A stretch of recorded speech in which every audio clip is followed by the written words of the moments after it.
Okay, welcome to another edition of the Above the Bridge podcast. I'm your host, Thaddeus. This is our 100th episode.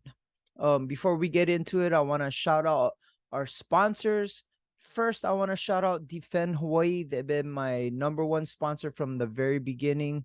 If you go on their website, defendhawaii.com, and use promo code ATBpod upon checkout, you'll receive 15% off whatever you order. They also have a store in Windward Mall called No One. Go check them out. Check what new drops they have for fall. They're getting ready for the Christmas season, so they're going to have a whole bunch of new stuffs coming out. So go check them out, defendhawaii.com, promo code ATBpod upon checkout, 15% off your entire purchase order. Next, we have another sponsor that was with me from the beginning. I rep Detail Supply. They have a store in Temple Valley Shopping Center in Kahalu. Anything you need to detail your car, get it looking new, smelling new. They have waxes, polishes, buffers, anything you need to get your car looking perfect. Go check them out. irepdetailsupply.com. If you use promo code ATBpod upon checkout, you'll receive 15% off your entire purchase order. Next, we have Hawaii Candy Factory, and you see their stuff everywhere. They have the cutest packages. It says Noms on it. They have a whole bunch of crazy snacks. My favorite is the lemon peel peach rings, but they have a whole bunch of gushers, nerd belts, strawberry belts. Go check them out. HawaiiCandyFactory.com, promo code ATBpod upon checkout, and you'll receive 10% off your entire purchase order. Last but not least, we have my newest sponsor. It's a Hawaii-based medicinal mushroom company, and it's not psychedelic mushrooms. Right now they have the chaga and lion's mane in tincture form. If you don't know what chaga does, it's known to boost your immune system, fight inflammation, and balance your gut health. And the lion's mane is known to increase energy, focus, memory, and it also improves your mood within 3 to 5 days. I've been taking this stuff religiously. I put it in my coffee every morning, or I drop it under my tongue. Definitely a game changer for me. And yeah, I've been very happy with the results from these two things. So go check them out. Their website is medmushroomhigh.com. And if you use promo code ATBpod upon checkout, all capitals, you'll receive 45% off your first purchase of lion's mane or chaga. So go check them out. Aloha. All right, welcome to another edition of the Above the Bridge podcast. This is episode 100, our 100th episode. And we're going to do things a little different. Today, I'm having one of my best friends, my brother, Hanai brother, DJ Hapa Boy, help me out. It's going to be reversed. This time he's going to be talking to me, so I'm the guest for the 100th episode. What's up, DJ Hapa Boy? How's it? Yeah, I want your guests and your audience to understand and know the celebration going on right now. It is a big deal. I actually know you've done over 100 episodes, but this is to actually, make it official. And yeah, we're gonna switch the roles up a little bit, and our special guest this evening, give it up for Mr. Thaddeus Park. Yeah. Yeah, man. Hey, first off, congratulations. I think you're coming up on almost 4 years 3 years. Yep. doing this. 3 years doing Yep. this. Over 3 years. Yeah. But uh, it's been such a long journey, short time, but long journey. Watching you start from scratch to where you're at now. Yeah, first off, congratulations, bro. I'm very proud of you. Thank you, bro. That means a lot. And like I always tell people, your kick in the ass is what got me to actually pull the trigger to even do this. Like, I always tell the story. You were on a podcast, somebody else's, and kind of called me out on my own bullshit, or on my own wants to do it but never pulled the trigger. And because you called me out on it, I pulled the trigger. And that's honestly 100% the moment that I decided I'm doing it all in. And that's when I started to take the steps to get this thing moving. And yeah, dude, it sometimes takes a kick in the ass from someone who's important to you to call you out on your own bullshit to actually make a move. And that's definitely the case for what happened to me and how this thing really got started. And I know, I was talking about it for years. Yeah. I mean, initially, I know you wanted to do it with me, and Yeah. um we had a name picked out. We were Yeah. chopping it up. We had the ideas flowing, and um just kind of time passed by, and I didn't forget. I know you definitely didn't forget, and it was just something that I personally wasn't ready for, and I had to kind of be a man about that as well. And we talked about it, and I told you straight up, and I was like, "Brad, you don't need me for this. You don't need me to do this and accomplish these things." And you took it as a challenge, and ah, yeah, now you're coming up on 100 episodes, bro. Over 100 episodes. So, um, yeah, I'm freaking stoked for you, man. This is really cool, and all the guests you've had. uh, That's that's the coolest part. All the connections and relationships you made over this time, I know has uh, made a difference in your life. Yeah. How does how does that how does doing a podcast for this long kind of affect your life? For me, the guests that I have on are usually people that inspire me and are doing different things that are not like a everyday 9 to 5 kind of person. They have something going for them. They're a celebrity. They're starting a new business. They're doing something different. That being said, that's the kind of people I kind of are attracted to because it's inspired. Sorry, it's inspiring to me because I like when people gamble on themselves. Personally, I've done that my whole life. I watch you do it all the time. And hit or miss, you taking a risk. And a lot of these guests inspire me in a way where, okay, so now I can maybe try something else or do something else. But it's also getting to know people that I've never met before and reconnecting with people that I know or that I'm close with. And I have a hour-long conversation that's uninterrupted. And in this day and age, it's very rare where people that's close to you or people you get to know, you don't ever sit down and talk story with them one-on-one for an hour. That's kind of scarce. And everybody has phones. They'll get a text or they'll get a call.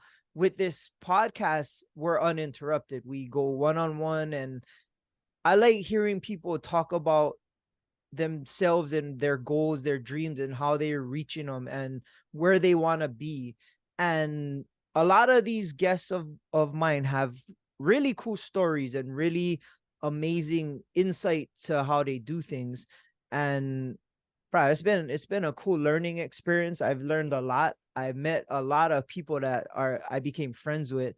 And I always said this: when I'm gone, my daughter can watch all these episodes and kind of hear me talking or know my personality, not just as a dad, but as a friend or as a person. And she's also watching me kind of do something I'm passionate about.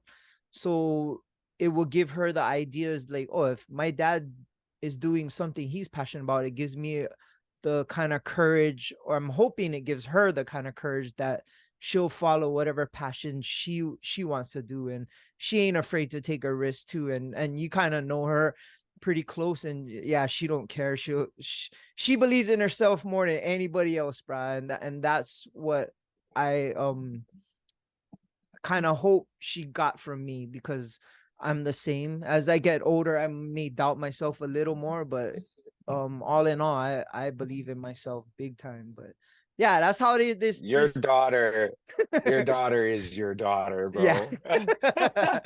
Yeah. Aria is definitely did not fall far from your tree. Yeah.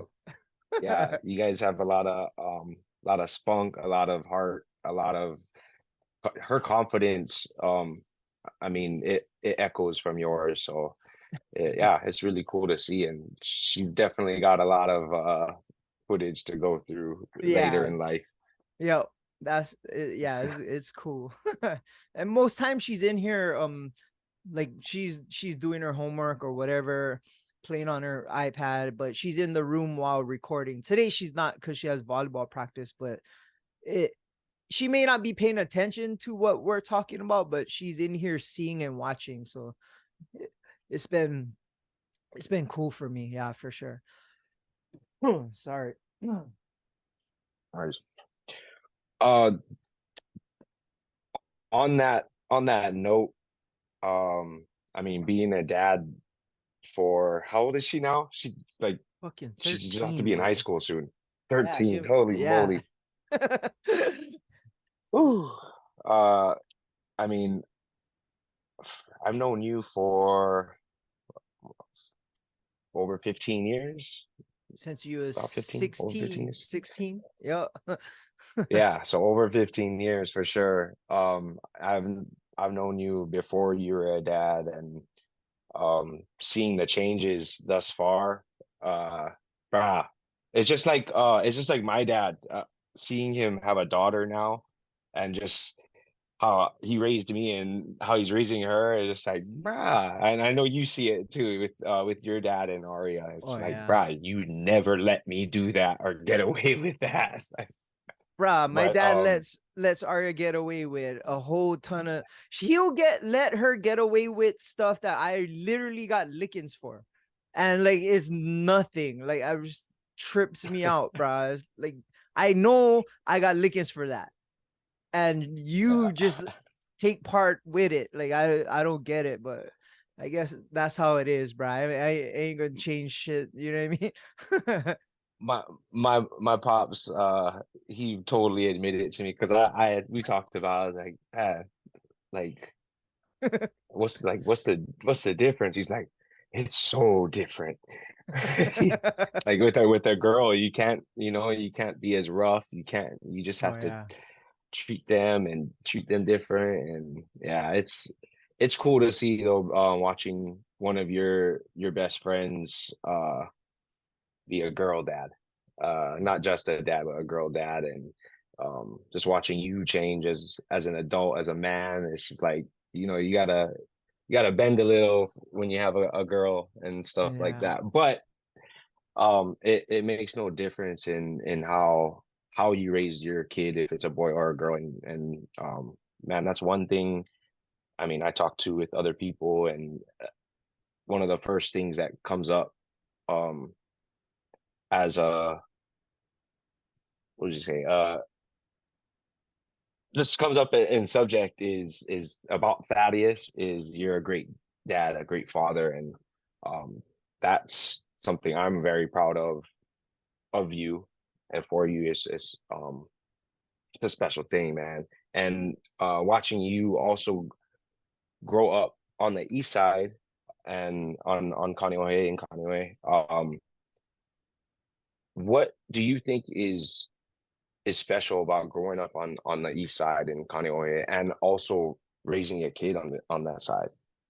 Oh, that's a good question. For me, and I assume it's like this from wherever you grew up. You're gonna have a attachment to it and a love for wherever you grew up. Of course, for me, it's in Kaneohe and the east side. I always like this side of the island. For one, it's not as hot as town, and it's less busy. I always feel like Kaneohe um has a little bit more aloha than like town or like other places on the island. Not saying that they don't, but and it could be because I grew up here. I know a lot more people. I think for me, kind of country Kanio, lifestyle. yeah, yeah. Yeah. And for me, Kanio is like a perfect balance. It's still a little tiny bit of city. There's a mall, there's movie theaters, there's like a kind of small town vibe to it and big country vibe. Like there you can go hiking, there's a sandbar, there's a whole bunch of other stuff you can do in Kaneohe, and it to me is a perfect balance. I feel like there's a lot to do here, and the neighborhoods are less stressed, I guess, and the kids here, they're more, I guess, they don't try to fight all the time, at least in the neighborhoods that I'm at now. Before maybe a little bit more, I was but like, bruh, yeah. 15 years ago, Kenya to me didn't go, Oh yeah. damn. Yeah, I know it's getting worse, but the vibe here is definitely a little bit more chill, kind of like in between North Shore and town vibe. I guess that would be the best way to describe it. But I love it here. I love the weather. I grew up here, so I do know a lot of people on this side, and it's always cool to like go to the mall or go to the store and run into like four different people that you play baseball with or played soccer or grew up together with or whatever it is, and see people that are doing good as parents or whatever that you grew up with. So yeah, I like the vibe here. I think raising Aria in Kaneohe, which was a blessing because we were in Eva for a little bit, it kind of gives her that same local vibe with same. I feel like this side, and I'm not knocking any other part of the island, it's just what I know the most, and it has a very strong family traditional vibe on this side, and that's what I want for Aria. Like she has learned a lot of family traditions from my mom, and being in Kaneohe, it's easy to show her the traditions and the stuff that I used to do because we're here. You know what I mean? I could show her, oh, this is where I would go play, oh, and ride bike to over here, and I could actually bring her and do those things. And so she kind of, I like the fact that living here kind of connects her to the way I grew up, and it kind of, I can show, not just tell her and take her to do certain things that I've done when I was little. Like we rode bike to Mosquito Park a couple times, and like it's just a trip that she's doing the little things that I used to do as a kid. You know what I mean? Yeah, it's been cool. I definitely like being on this side. Yeah. Yeah, I can attest to that. Growing up in Kaneohe and East Side, and it's definitely country vibes and that Ohana feel. That mana goes, I mean, all the way from Nalo to past Kahalu, and Yeah. um, yeah, it's a lot of love to be raising a kid in, and that's cool. That's very special. Do you besides growing up in Kaneohe and experiencing all of like Kaneohe things, have you ever thought about living somewhere else in the world? Um. Shit, I don't know, man. I lived in Eva, which was fun, and you can attest to that. You were at my house every weekend, but it was cool. I did like living there. It was just far, and the traffic was super bad, and it was hot. But the vibes in Eva was pretty cool. I definitely like the neighborhoods around there. But being back in Kaneohe makes me appreciate being back in Kaneohe. I don't think personally I could live on the mainland. Um, I feel like the mainland is just wouldn't feel like home to me, and I probably would get homesick. I maybe never aspired to leave, or I was too, not afraid, but just didn't really want to. Um, I thought about it a bunch of times throughout the years, and probably not. Um, After I had Aria, I always wanted to raise a kid in Hawaii, but prior to that, there's thoughts of Vegas as everybody else wants to do, or Cali or something like that. But I just, every time I go to the mainland for whatever it is, I always am happy to come back and relieve that I don't live there. So yeah, I probably wouldn't want to, unless I got a job paying me millions. Then I probably wouldn't want to move to the mainland or anywhere else. I wouldn't want to go Japan or anything like that. But yeah, oh, nobody ever asked me that. Um, That's um, something that I wanted you to be able to share with everyone else, because it's something, I mean, if you don't know, or yeah, if you don't ask, we would never know. But your athletic background is quite extensive, and you've done and accomplished some amazing things throughout your life, even before becoming a dad. Um, yeah, talk about some of the sports you've played, and of course, please drop all your stats about your taekwondo, and what was your first sport that you played in school? would be soccer. When I was little, I was 7 years old, and I played soccer just like every other kid in the in the world. Kaneohe. Yeah, yeah. And I was it I was small, like very small growing up, but like anything else, I had belief in my skills, even if they were non-existent. But soccer was fun for me. I was very competitive, and I hated to lose. I would throw tantrums if we did lose, or if for some reason that I got pulled out the game, I'd be like just pissed off on the sideline. And I played soccer, I think oh, maybe like 8 years for AYSO, for numerous teams. And yeah, it was fun.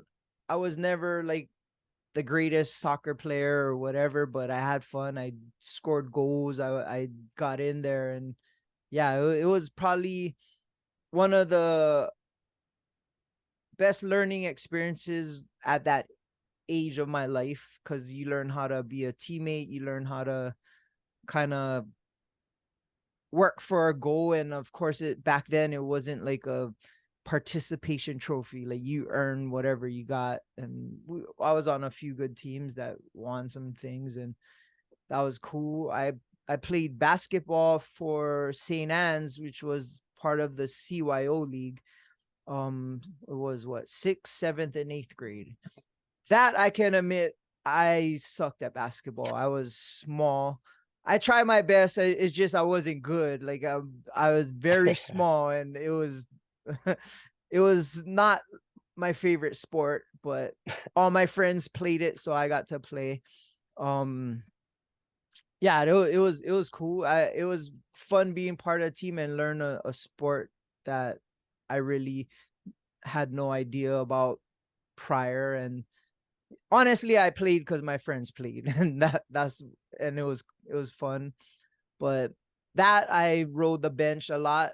I got in a bunch of times when like a couple of my teammates couldn't play because of their grades. Then I got to get in there. But yeah, I wasn't that good in basketball. Baseball, I played little league, and that one I was better at. It was good being small because I had a tiny strike zone, so most of the times I would get walked. But I got to pitch, I got to play second base, played outfield. But that was fun. Baseball was a very good sport for me as a little kid because the parents are so involved. So my dad connected with all the other dads and the coaches. So we'd have the first game at Kaneohe L at like 8 o'clock, and we wouldn't leave the field till like 10 o'clock. And pops be all drunk. They would have the hibachi going, and we would just play the whole day. And Oh, yeah. that is a Kaneohe staple. Oh yeah. Uh, that's I mean, it doesn't matter what age. Yeah, that sounds definitely like a Kaneohe thing. My dad grew up same style. Yeah, Soccer, not soccer, but baseball was it was what do you call that? It's just it was something every kid did growing yeah, up on that side. yeah, So and that's it was fun. Like I enjoyed it. To this day, I have a lot of friends that um I met through baseball that I'm still in touch with, different and league, no? What is that? yeah. Makuli League. Oh, now, yeah, it's softball, like, but it was baseball was fun, and it was a cool sport, and um, I like the fact that when you're at bat, it's all about you. Like you don't have like no matter what, it's a team sport, but when you're at bat, it's you versus the pitcher, and that's what it is, right? And I always like that aspect when I can control something that much. And sometimes it worked out, sometimes it didn't, but it was fun. And even pitching, like i I got to pitch a few times, and like for me it was like wars, me against the batter. So now it's like, okay, doesn't matter about the whole team, it's just me against you. And I like that feeling a lot more than playing soccer or basketball, because like you got to rely on your teammates and all that. When you have that one moment in a athletic situation, when it's one-on-one, that's what I like the most. And yeah, with little league, like I said, the family aspect was huge. And um we would go camping where our like my parents, they would the other teammates' parents would come to the house, and they would play cards, and it was just like we were Team always around. bonding. Yeah, it was just fun, bro. And like when you're little kids and your parents are drinking in the house with their parents, that means you can play till they leave. So we would be outside till like 10 o'clock at night in the Uh, neighborhood riding bike and just having fun. And that was like the best. So that was always cool. Um, High school, I didn't really play any sports. I played football. That was the only sport I played in high school. And again, my size mattered. And with football, it was fun, bro. I mean, playing football is a fun sport. It probably would have been way more fun if I was bigger, but that one I didn't mind being part of a team. For one, I needed the protection because those guys are fucking huge, bro. Like, um, uh, I played for Damien, and we would suit up 27 guys, so plenty of guys would be going both ways. And I remember we would be walking into the Aloha Stadium, and like St. Louis is playing or something, and they're like, "Oh, look, Daddy's on the field," and he has like two kids in the stands. And bro, these guys like look like adults, and I'm just like, "Oh shit!" And I remember when you warm up, like you go to each hash, right, your whole team, and then you do the claps and all they that. start clap. Yeah, our team sounded like, when you get like pop pops, a box of pop pops, and throw it up in the air and it hits the ground. That's the way our claps. Yeah, Pew pew pew pew. yeah, exactly. And they were playing like come in, man. They got like 54 deep, Oh, and it that's sounds like the Spartan. thunder is like, Ooh. and it's like, oh shit, we're gonna die today. But Uh, yeah, I remember in the locker room just thinking like my teammates are just like, yeah, all pumped up, and I'm thinking like, I actually might fucking get hurt tonight. this might be my last game. Yeah. But it definitely, with football, it's a for me at least, because I was so small, it was a challenge. And I like that challenge because I was proud. I could say I got out there, I did it. I never missed practice. I gave everything I had. And bro, it was a struggle, bro. It was I was small, and bro, when I got hit, it would look bad. Like I remember chasing one dude on a punt, and I just got blindsided. And I just remember like the wind knocked out of Never have the me. rules they do now either. Yeah. And then the fucking like they have the jumbotron at Aloha People, Stadium. people, people be cheering when the helmet pops off. Yeah. It's not a flag, And like. then like I remember just being on the ground and they replayed it. And right when they So I was hit, like, ooh. the whole crowd was like, ooh. And I'm telling them, don't take off my helmet because I don't want any. And then the cheerleaders are all standing holding hands because they're all like scared that you're dead. And I just remember like, oh, this is fucking this is not good. But yeah, it was fun. I mean, the um the times we won were good. We at that time it wasn't they didn't have a state tournament. It was the best ILH team versus the best OIA team, and it was called the Prep Bowl. And then before the championship game, they would have the second best ILH team versus the second best OIA team. So fortunately, my senior year, we were the second best ILH team. It was St. Louis, and they were playing I think it was Waianae in the Prep Bowl. And then it was Damien, us versus Kailua in the pre-Prep Bowl, I guess. The pre-bowl. And we beat Kailua. So at the end of the day, we were the third best team. And back then it was a big deal because they weren't divisions. It was we played all the teams. Like we played Ko'uku, St. Louis, we played Kamehameha, like all the bigger ILH schools. And for us to be that good at that moment in high school sports was a pretty good accomplishment. And to this day, I think that's the best Damien has ever done. They made it to their division championship games in the States, but lost. We went to the Prep Bowl and won. Fortunately, Damien's in it right now. They won the ILH Saturday, and they're gonna play Farrington in the first round of the state championship. So maybe that team will be better than our team. History. Yeah, and Make I history. want to see it. Yeah, I want to see them win the whole thing.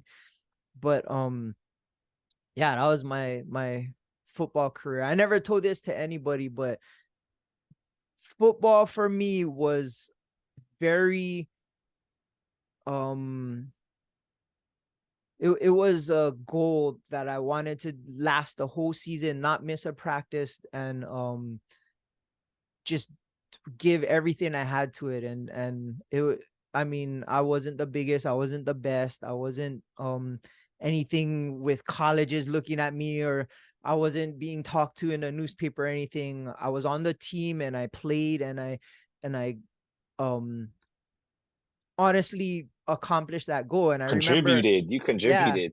yeah. You played And slot back, right? You're a yep, receiver. yep. And I remember in that Prep Bowl I had a minus 5 yards and the stats was my one catch for minus 5 yards in the Prep Bowl. My worst game that I had, but that was the end of my football career. But I remember the last day of practice, and for Damien we have like this, it's called the purple line, and nobody can step on the purple line. And at the beginning of the season the seniors painted, so the team always gathered by the purple line, and we do our like Damien team pride on one, and you break for the practice. um our last practice, the seniors, like they did like a we'd run around the track, just the seniors together, and then the team would all give us love after, and we got to the purple line, and then we all hugged, and it was our last practice. And I just remember thinking, oh, I fucking made it through this whole season. And like I was so stoked. And I remember like fucking just thinking it was such a cool thing. And bruh, I remember taking a shower at home and I fucking lost it, bro. I broke down. I started crying in the shower, just like, wow, I really fucking went through all that. And yeah, it was one of the most important things I've done in my life was play football. And right, it was such a cool experience. And I know the culture that they have at Damien, and it's still the same, bro. They're not the biggest, they're not the best, but they'll fucking scrap, punch, kick, fight all the way until the last whistle, even if they're getting smoked by 50 points or what, bro. It's just that's the culture, and I know that's still true now, and I see it. But yeah, it's Damien football is different, brother. It's just they don't have the best players. And I'm sure you're the I same I, because Carlahill's the I same totally way, bro. understand. Yeah. Yeah. Yeah, that's no, that's special though. I didn't know that that you kind of had that goal for yourself and Yeah. accomplished it too. Uh, I totally understand being the smallest player, and even when I was playing, we had a lot of players come and go. I mean, I wasn't a star player or anything, but I put in the work, and I gained a lot of respect Yeah. doing whatever I did.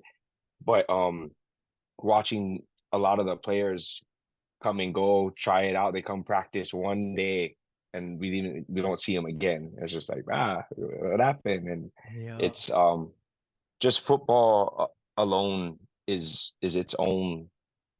There's all these sports, but football, I feel, it has its own type of culture, its own entity of competition that you have to come together as a team, and Yeah. you have to defeat these things. And yeah, it's not an easy sport to not only go through and accomplish, but also finish. And yeah, I'm glad you made it to the end of that. Yeah. That's a It's cool. And one thing cool cool thing. about football is, bro, it's cool to put on all those fucking the pads and the helmet. You know what I mean? It looks cool. Shit, the Yeah, stuff they have now looks way cooler than the stuff we had back then, bro. bruh. Looks safer too, man. Yeah, it looks hella cool. Oregon Ducks and a lot of those Yeah. teams, With just the they shoulder keep pads, bro. It's all breaking like, boundaries with it, smaller yeah, and tighter, and you just can move more. And you look cooler in yeah, them. The helmets look fucking cool. Like, bro, yeah, we look like Lego man that out there. that was something that you said to me. I'm thankful enough that, I mean, you guys caught a lot of my games after high school, and I played semi-pro. And Yeah, something that you said to me that always stuck was, especially towards the end of my football career, um, not knowing which game's gonna be my last, but that was something you always stuck in my head, was play this one like it's your last game. And a few of those games, those last games, were in the stadium, and yeah, I I truly I truly like took the time to embrace all those moments in the yeah, end, and not expecting it to be my last game. But my memories, I know it was my last game. I was just enjoying each moment. And yeah, I can imagine your feeling after yeah. uh It, doing that in high school, and yeah, it's special. yeah. The reason why I said that was in my fighting career, I didn't know it was going to be my last fight, but I did try to take it all in. But football, I knew that prep bowl game was my last. I knew I wasn't going to be playing for UH. Oregon Ducks wasn't calling my mom then to get my info. Like, that was it for me.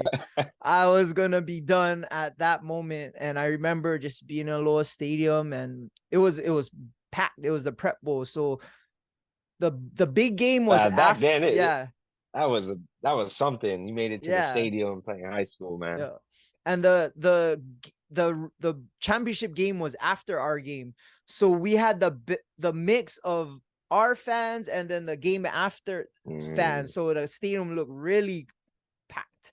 And I remember after the game, like we go into the locker room, and I just like kind of took everything in. And I remember walking out and my mom them giving me lays and just taking it all in, like, wow, I'm a varsity football player for this last moment, and walking out of Aloha Stadium, and like I clearly remember taking it in, and because I knew that was it. That was it. I'm never gonna do this again, and I'm never gonna strap on the pads and put on my helmet or anything like that ever again. And yeah, I'm glad I clearly remember those Stuck moments. to that. Yeah. Glad you stuck to that.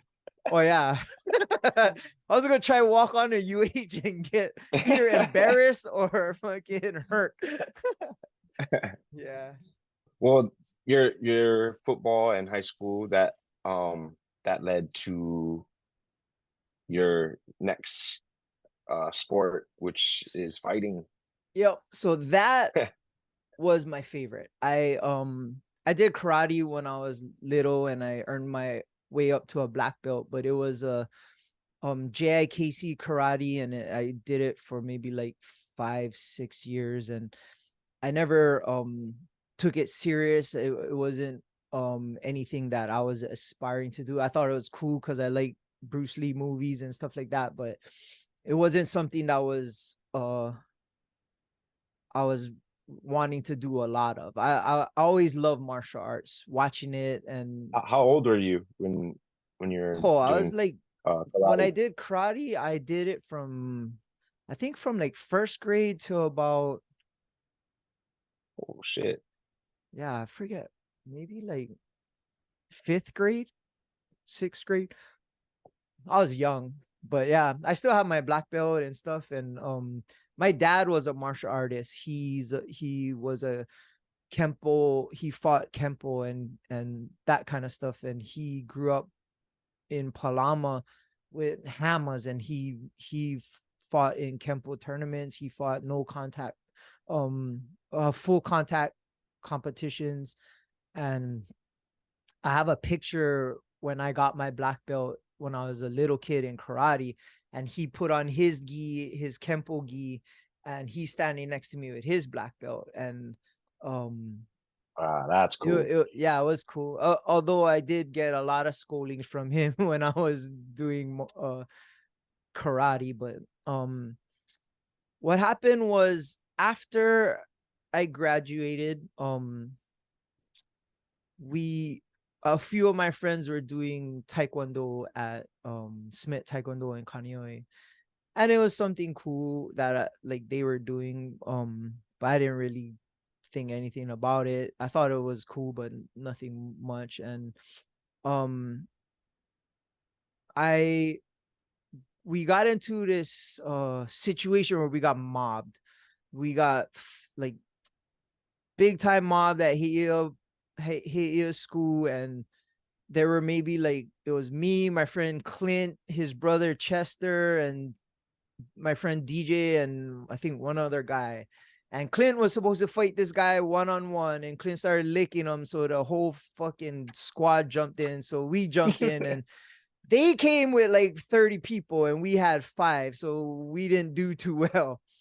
And I remember like thinking like, okay, I gotta get some skills. And because my friends were at doing taekwondo, I was like, oh, let me go check it out. And this time I was on punk. I had long hair, and um I knew that because I'm small, I gotta like step up my skill level. I didn't have fear, I just didn't have the skills. So then yeah, I went to the taekwondo school, and I kind of was drawn to it. It was, wow, those guys are, I remember sitting down the first night I went, and it was a sparring class, and I went to watch, and those guys was just beating the fuck out of each other. They were like kicking and aerial kicks, and just at such a high level of accuracy and acrobatics and power. And I'm like, whoa, this is something that I would want to do. And it was cool. And so I signed up. I remember my first class, it's like my Hanai cousin Boob, I mean Lyle, and then my cousin Boob was teaching, and they took me on the side, and I would learn like the forms and the basics. And those guys within a week talked me into their sparring class. So sparring was on Fridays, and I went there and I had the sparring stuff on. And I had this kid, he was a high school kid, and his name was Na. And is this little Korean kid, and he fucked me up, like lit me up. I was there. There's nothing I could have done to protect myself. Like, he was fast. He was, and it immediately humbled me. And the next round, so you go rounds, right? Every time you spar, there's this guy, Ken Timoteo, and he passed away recently. And he was like a bigger Samoan guy, and he looked at me, and I had long hair. I looked like on Punk, and he lit me up right after the little kid. So now I got lit by a high school kid on a Samoan man, and he pulled me on the side, and he told me, and he said, "Bruh, if you humble, you'll always be able to learn. If you think you already know everything, you'll never learn anything." And I was like, well, I think I learned my lesson today. And from then on, like, I learned a lot from him. And then from my cousins, Boob and Lyle, like, they taught me. And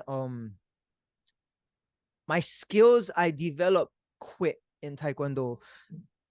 I don't know what it was, but I was able to get better at a faster rate.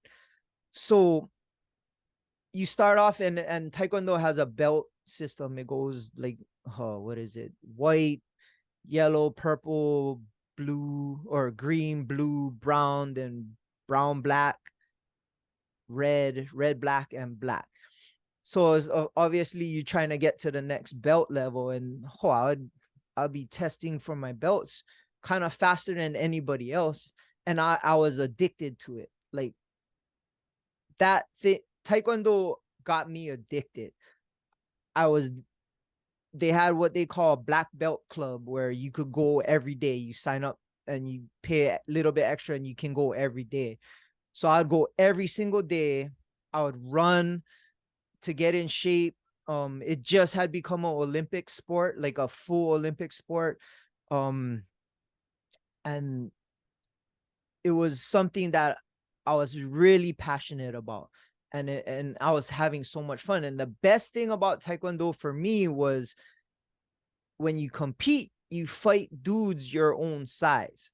So out of every single sport I have ever done, I'm competing on the same size as somebody else. I'm not playing against some big fucking guy from Kahuku. It's like, this guy is my weight, my size, and now we can go. And it was that aspect of one-on-one.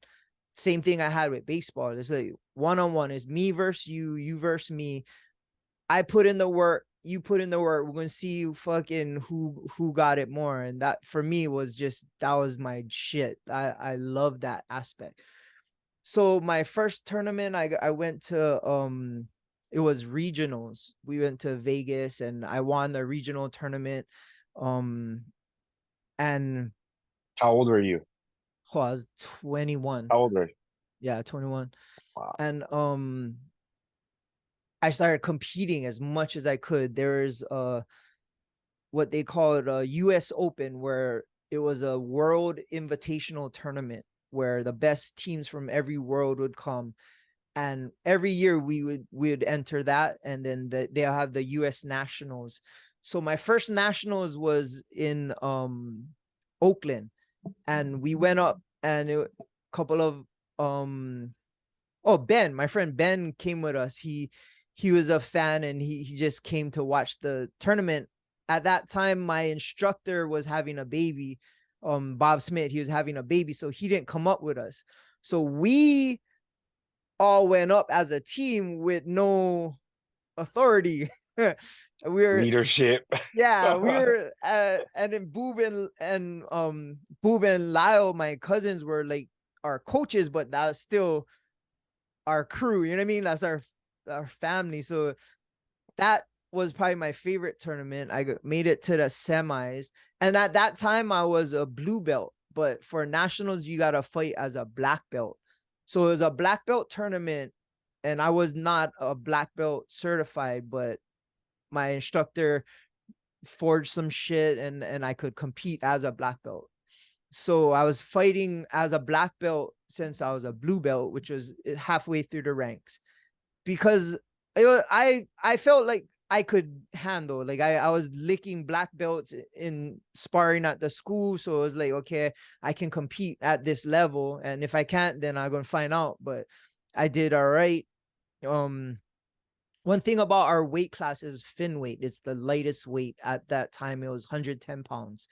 So it was the smallest weight class. So we fought the first day. We would weigh in and fight, and then there's 3 more days of tournament, but we were done already. And fin weights, my 2 cousins were fin weights as well. And when we were done, brah, we just fucking partied the whole rest of the time. We'd watch our friends fight and we'd party. It was just that first nationals was amazing. But as the years went by, I got to compete all over in Taekwondo. And we had our instructor was a kickboxer. His name is Bob Smith. He was a kickboxer.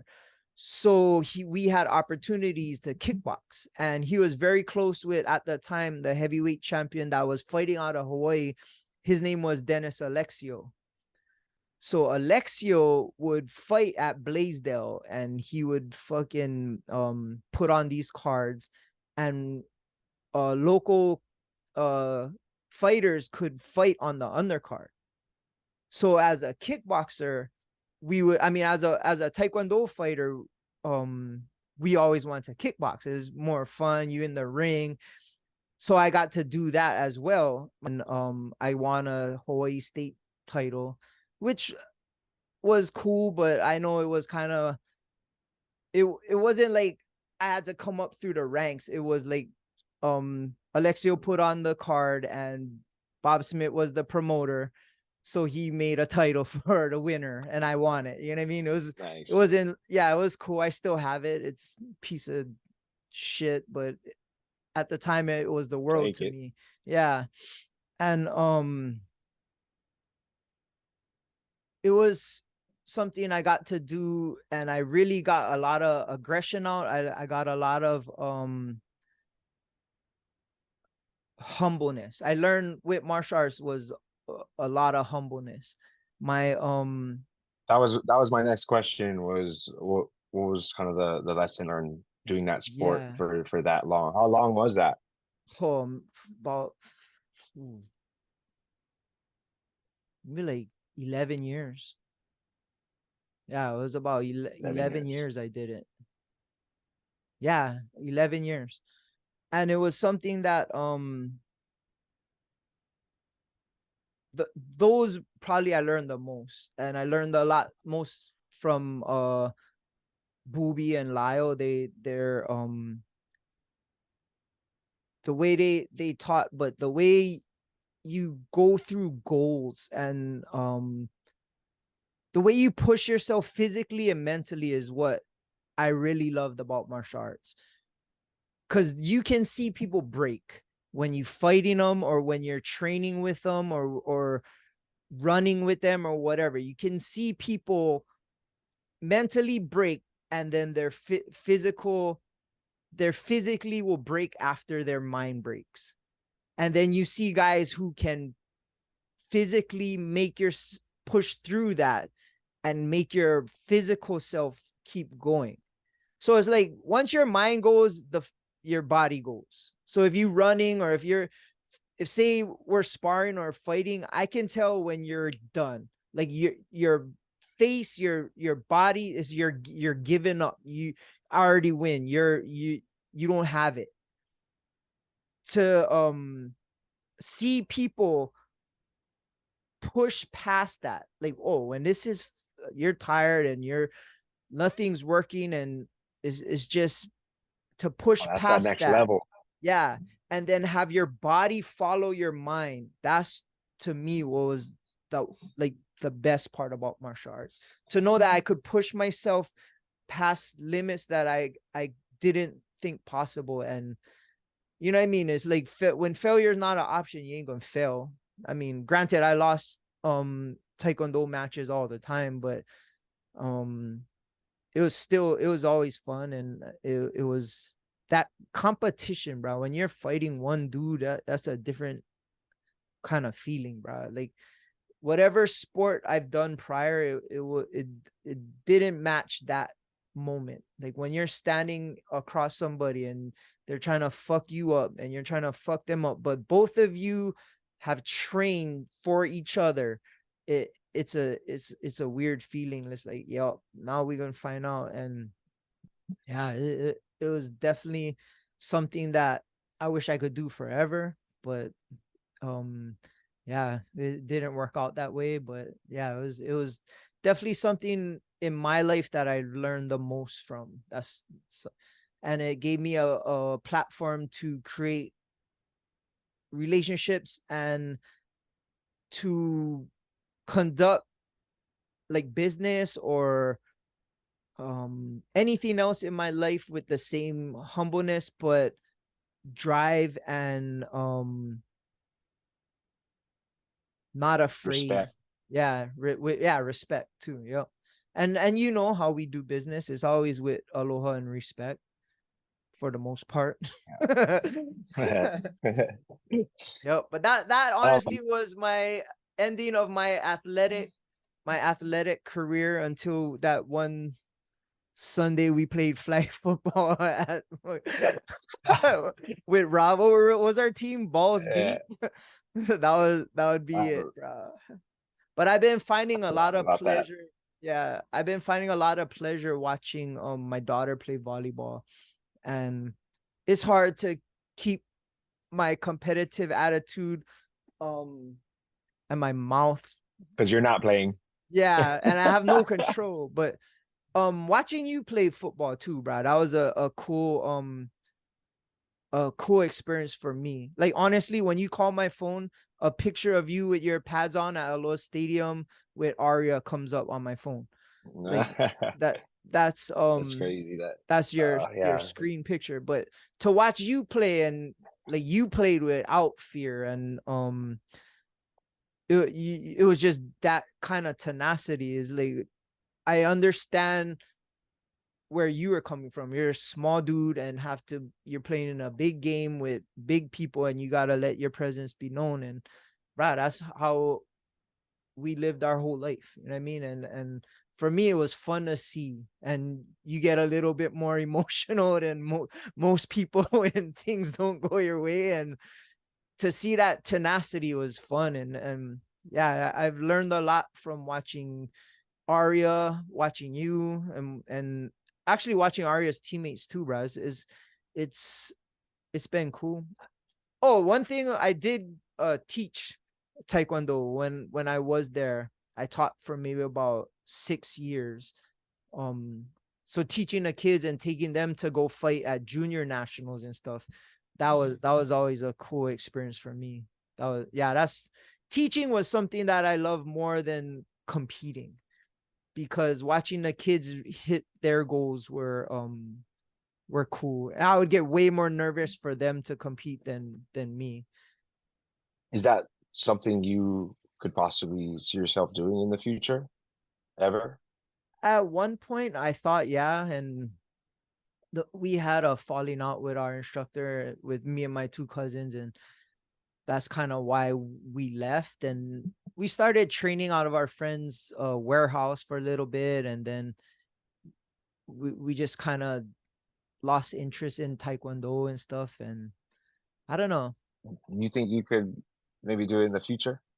Maybe I always say maybe, but I don't know if I have the time, or I don't know if what I could teach them now would be applicable, because I know the martial art changed and evolved, and I definitely didn't evolve with it. But I mean, you see me at UFC, I can fucking, I'm the best coach on the couch. You know what I mean? Just overall, like you mentioned with Aria, that's something we talked about recently. I noticed, and it's really cool to see is you're you're like volleyball coach dad. Like you totally change your shit up. You know what I mean? Yeah. You're at all the practices, you're at all the games, and you're always there supporting her. She she picked volleyball. I mean, what was she trying before volleyball? Was dancing. Yeah. Was Yeah. dance, and we uh go to all her performances and whatever she got going. But yeah, when she found volleyball, you could see that spark and that drive, all Yeah. that competitiveness that you're talking about with you and your sports. I'm seeing it reflect right off of her, and I got video clips of her uh just emotional. You can see how emotional she is. She gets upset, she gets happy, and yeah, when her and her team scores that last point and they go crazy. Yeah, I got a cool clip of her, just them celebrating after that win and stuff. And for me, I'm gonna keep that forever because I like seeing that type of passion from another person about a sport is like Yeah. it's really it's a type of grace. I call it, and grace isn't the easiest thing to spot or see all the time. And that was a graceful moment for me to witness your daughter and Aria just having fun and enjoying playing sports. So it's cool to see you kind of take over that coaching slash volleyball dad now. Yeah, she definitely has found her passion doing it, which was surprising. And like everything we've done, she's the smallest one on her team by a foot easily, and she'll dig everything. She'll like she don't give a shit. Like she'll go, but She embraced it already, so yeah, that's the yeah. best part. And she's the You know you're the libero. smallest. Yeah, yo, she knows it, and she'll do whatever it takes to get that ball up. But man, she's definitely a whole mood, man. She's fucking passionate. But one thing I always promised, which was something that I got from my parents, was I was blessed to whatever sport I've ever done, I could always look in the stands and see my parents. I seen them at Heia, wait in the hot sun, watching me play baseball, Sousa's Dairy playing soccer, side of the basketball court at St. Anne's, like Aloha Stadium. I remember every game, Aloha Stadium, Cook Field. They'd be underneath the lights watching me play football. They were always there. And I promise, like, I'm like, wherever Aria's gonna be, unless like I really can't make it, like she'll be able to look and see me cheering her on. I'm gonna be her number one fan. And sometimes I gotta tone it down and like it's been rough, but um I'm always gonna go. And her team went to Chicago last year and or this past summer, and we went with her and to see her compete on a national level. It was a national tournament, had 130 courts in this big convention thing at Chicago, and like she was there doing her thing and I was there screaming at everybody. Supporting. Yeah. Yeah, is definitely something that I find joy in watching her play volleyball. Eh, Dance was cool. Like we would watch her dance, and but she loved it, but she wasn't passionate about it. Volleyball, something clicked with her. Like she'll watch it on her iPad. She's outside banging the ball. Like she's about it, and like it just reminded me when I first started Taekwondo, I was so immersed in it that I couldn't get enough. I'd be watching people, old fights of older athletes, and she's watching volleyball, watching girls from her club. We'd go to their high school games and watch them play. Is fucking yeah. It's been a cool That's that yeah dedication right there. yeah, and we'll see how long. Hopefully she sticks with it and um makes it through high school and see what happens. But yeah, she's definitely athletic to where she could do something with it, but we'll see. Yeah. Yeah, that's exciting, bro. And something we kind of touched base on earlier this week, something you kind of going through because um man, Aria's getting older and I guess I guess recently she kind of put you in a situation to kind of open your eyes and make you realize that she is growing up. Yeah. And it's sad, but at the same time, I mean, bro, you should be so proud of her. She's not a little girl anymore. And yeah, how do you feel about? I know you're not the only dad with this happening to you, and um, what what's what's kind of going through your mind about it, and yeah, how do you feel? Well, what the incident you were talking about, which was cool that I had you to talk to about, because I didn't really know who I could talk to. I just had to let it out. But she had like a Halloween thing, and growing up, she was like, I'd take her trick or treating, we'd do our thing together, and she's been going with her friends. But this past year, her and her whole crew, they were at Aikai Loop, and I kind of made sure I was around. So we brought my friend Jaron and his son and his wife, and we took the son trick or treating in the same area, just so I could be around. And of course, I have find my iPhone, so I'm looking where she's at and thinking, okay, now I'm gonna accidentally run into her. And oh, when I did, like, she was not happy to see me, bro. Like, she's like, Daddy, you gotta go.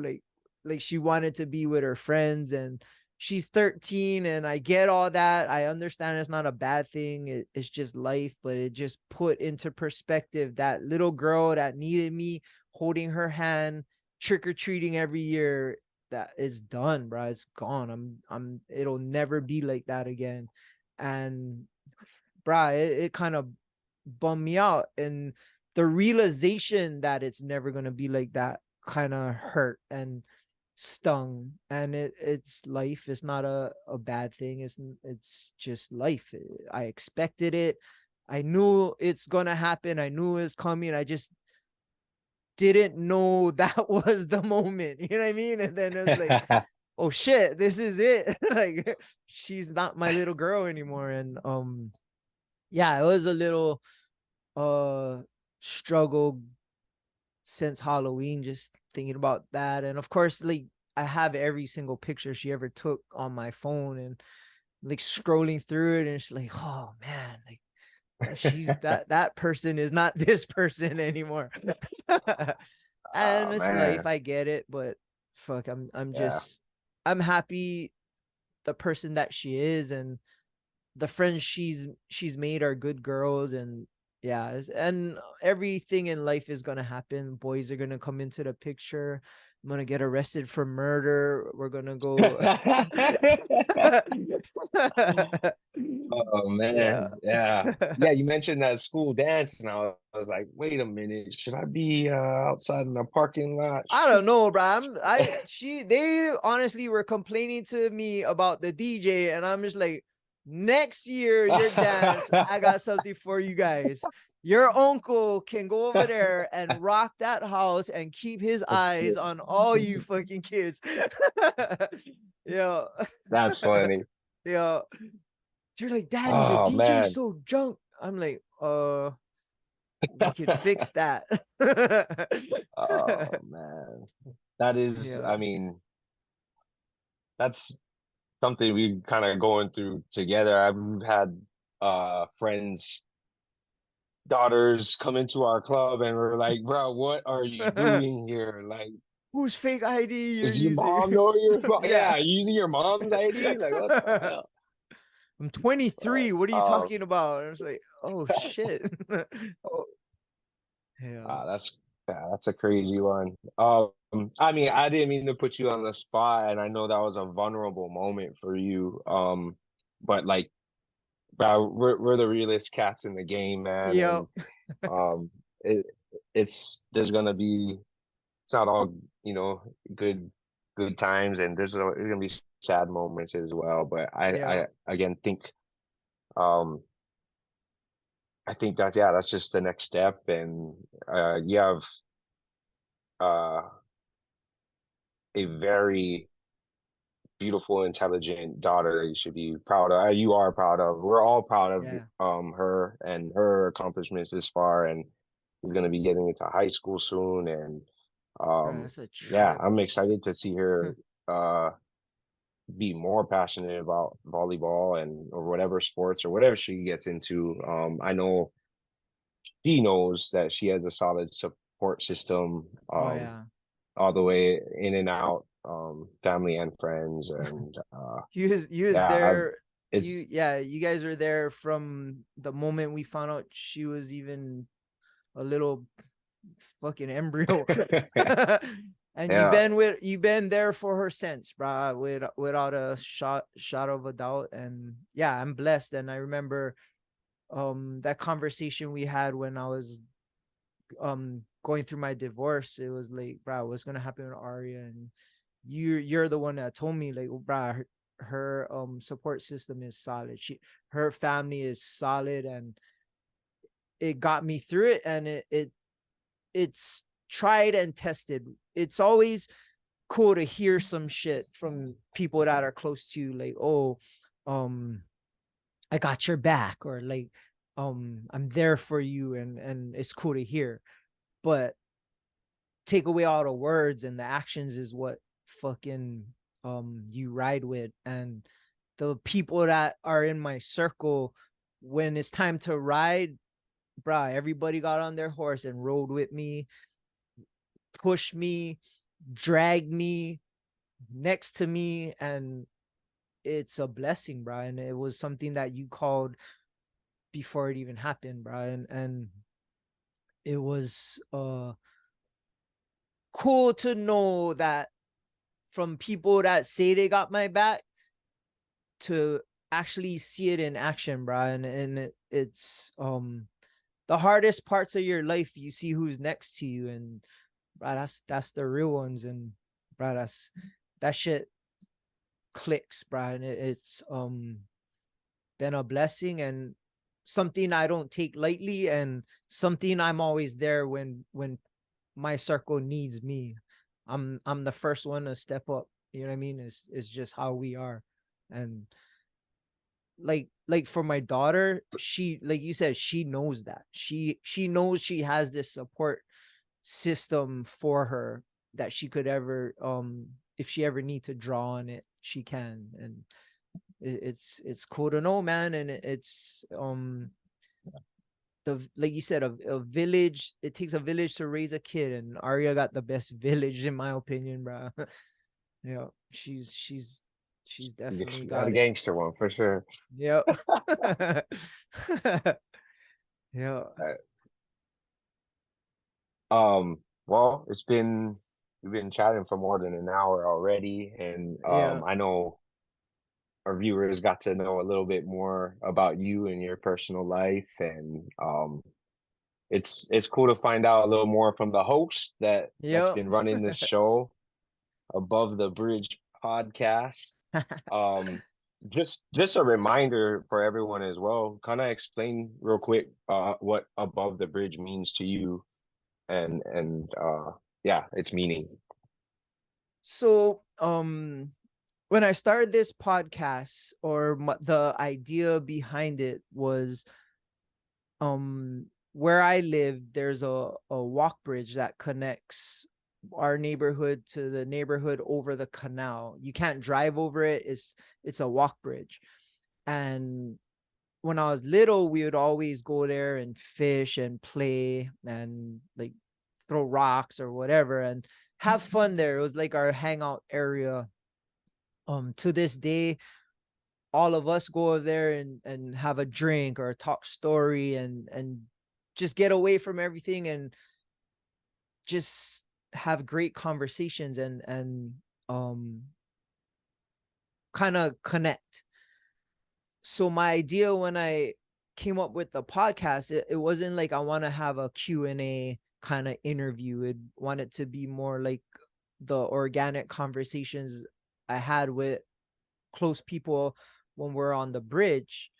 Um, so that was the concept I had when I wanted to create this. And that's why it's called Above the Bridge, the organic conversations we have there as friends and family. I wanted to capture that kind of vibe and bring that to the podcast and have those kind of conversations and inspirations. I mean,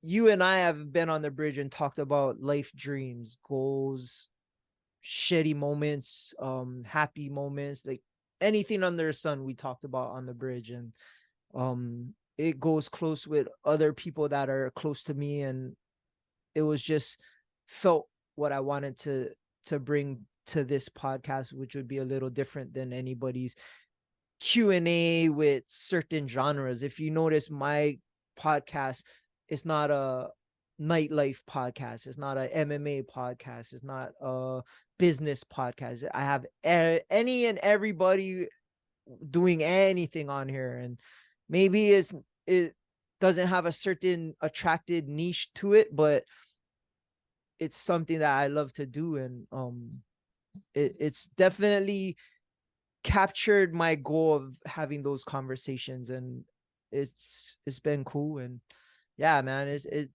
it's been fun, and yeah, I'm learning a lot about people and ambition, and I'm learning a lot about myself. Like, I've watched the first couple episodes and I watched the last episode, and to see the difference is pretty cool. And yeah, I learned a lot from doing it, right? I learned how to borderline edit, not as good as you, but I'm learning, and it every Bro, I'm night and learning. day for your Yeah.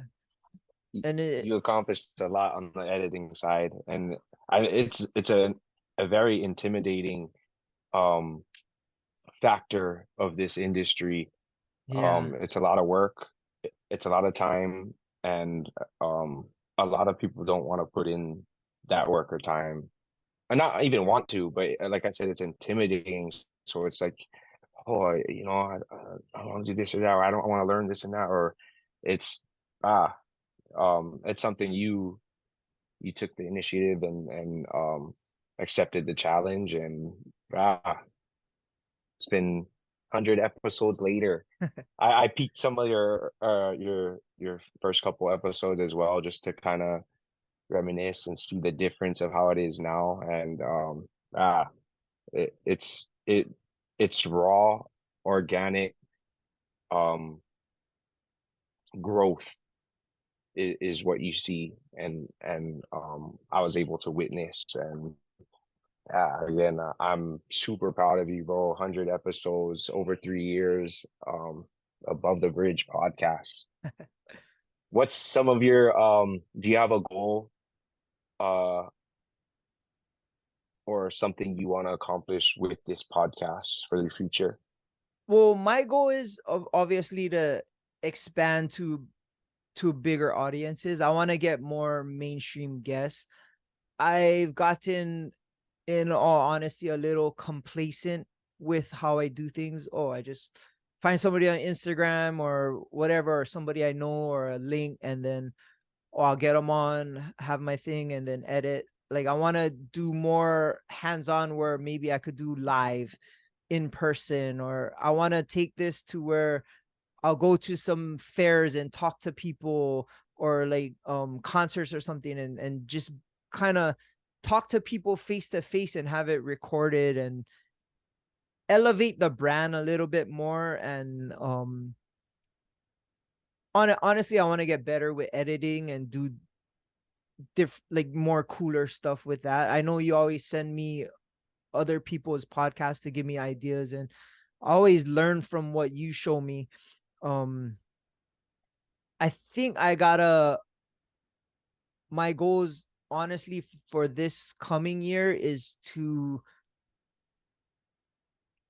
get not more passionate, but to seek out bettering my craft, to get to learn more how to do this better, instead of thinking this is what I want to do. Like, I can always be better, and to be better I gotta seek out learning how to, and to do different things to get myself better. And that's probably my goal for this coming year. Obviously I want to get like mainstream guests, where it's like who knows, could be anybody. Like, fuck, it would be cool to have The Rock on one episode, you know what I mean, or something like that, any 49er or something like that. It would be um sky's the limit, but I have to reach the sky. I cannot just get complacent. Um and I do want to get better with my conversations. I want to get better with my speaking. I have little tendencies that I want to get rid of, and I don't know. I'm doing it half the time until I'm editing. I'm like, bruh, I said at least 30 times. It's But it's just me being well, me sometimes, though. But I think it definitely shows. But yeah, I uh, want to take it a little more seriously, and don't just get stuck. Oh, this is where I'm at, and just flatline and keep going like that and hit that plateau. I want to be okay. That's where I'm at. And I always say this, which I need to start doing, is I gotta get comfortable being uncomfortable. Right now, I'm comfortable being comfortable doing this. Yeah. and that's something we all go through. So um, there's I think the next step for you, besides getting those new ideas and everything, is, I mean, just to start pulling the trigger and Yeah. um, trying out those ideas, and freaking go record that interview or whatever and edit something new or different. And um, I mean, everything you mentioned uh, is doable, and it's not impossible. It's yeah, there's no limit to what you just mentioned. Um, I think going to be a bright future for Above the Bridge podcast. Yeah. I'm looking forward to what's coming up next, and the new ventures you got planned for it. Yeah. And the main And thing thank you for for having me on, bro. I oh yeah. appreciate you letting me. Um, Yeah, uh, and this was your idea years ago, like to reverse it, and I figured this would be the best time. But um, you personally helped me through many obstacles doing this. The biggest thing for me doing this is I'm having fun with it, bruh. I'm learning so much, and a lot of the conversations I have with these people inspire me so much that, bruh, like it just I remember like a couple of them. It's like by the time I'm done talking to them, like I'm so charged up with positivity. It's like I could run through a wall, and it's hearing people's stories and how they push through. Like I just had the guy who cuts your hair, Koa, on, and his story and his tenacity and levels that he took to get to where he was in, instilled in him in such a young age that he has his own place, and he's so young, bro. It's like that guy is gonna, like, he didn't even, it's just mind-blowing to meet people like that. And it's like, how can you not be inspired or like amazed by people like that? And fuck, it's been cool. And yeah, I have comedians and business owners, and it's just a lot of people that don't get to tell their story that could inspire somebody else with their story is been cool moments for me. And yeah, Hey, something. it's all thanks to you creating a platform for these Yeah, people and your guests to be able to talk and tell these stories because um without it, I mean, you wouldn't hear any of it. And um I truly believe what you're doing and what you have makes a difference, and um it helps make an impact on other people's lives, and that's what life's all about, you know. for sure. So you have something of value of with that. So fucking awesome.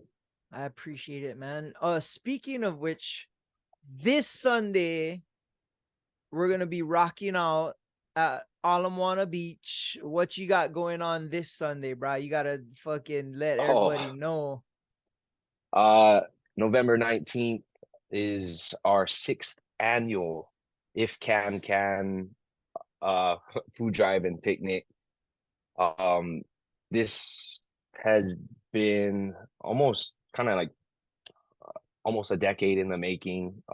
It's been more than 6 years. It started off as a beach mix drop. I was doing mix CDs and I'd give them out for free, and we'd all come to the beach and just enjoy the day. Oh, that's And then right. it turned into something easy we can help the community with, which was feeding the homeless. And um, it made so much sense how everything kind of transpired and turned into what it is now. It's not a beach mix drop anymore. It the saying, everyone knows the saying, if can, and if no can, it's all good, you know. And that's in Hawaii, we're raised with that attitude, and um, doing this event officially and doing it with the name If Can Hawaii. Um, it's turned into a day to create memories for a good cause, and that's what that day is all about, and that's what we're going to celebrate. Life is short. We all have had friends and lost very special people in our lives, but um, one thing that we can always count on is this one day out the year we all get together, we hang out, we're at the beach, we play volleyball, we barbecue, we again, and we literally create these memories. And all you have to do is show up and bring canned goods, and we collect them and we'll donate it directly to Hawaii Food Bank. And we've been doing that for 6 years. It's been over 6 years, but Wow. officially counting, yeah, this will be the sixth annual, and I'm excited just to see a lot of the unfamiliar faces, because you only see them on IG. You know, these certain friends and family that you only see on social media is crazy sometimes. So to be able to create an event where people come together, not just friends or family, but your community. And yeah, you have to do something good for it. And it's easy to do. You literally show up to the beach and pop tent, bring your canned goods, and have a good time. And Sunday, November 19th, we're doing it all again, and I'm looking forward to it. Yup. Bro, I didn't realize it was six, bro. That's insane. You've been growing this thing from. Yeah, and bro, every year is better, and last year was like so much fun, bro. It's gonna be a good time. Yep. Bring I canned got goods, I got rice, whatever. got this cool thing. Shout out to Hawaii Aroma Cafe and the Gallery Waikiki. They made this little like art statue thing. Oh, They that's gave it to super me this dope. past week. Um, I I was just, it was so random and cool and very thoughtful. I was overwhelmed when they gave it to me, and That's pretty sick. yeah, I'm proud to have it. But Yeah. it's been growing every year, more and more. So this past last year, November, we collected over 2,600 pounds. That's over a ton of canned goods that we got to donate to Hawaii Food Bank. We had a U-Haul, we rented a U-Haul, everything got put in there and it got delivered. And um, it was a hell of it. Not only did we collect all of that and donate, but it was a very special day. It's still talked about because you only see some of those people that in 1 year. It's like, oh, you get Yeah. to do it again. So yeah, a couple weeks, Sunday, November 19th. Thanks for bringing that up. If can. Can, bro, can. Bring bags of rice too, bro. That's weight. Yeah, a little bit expensive, but for the cause.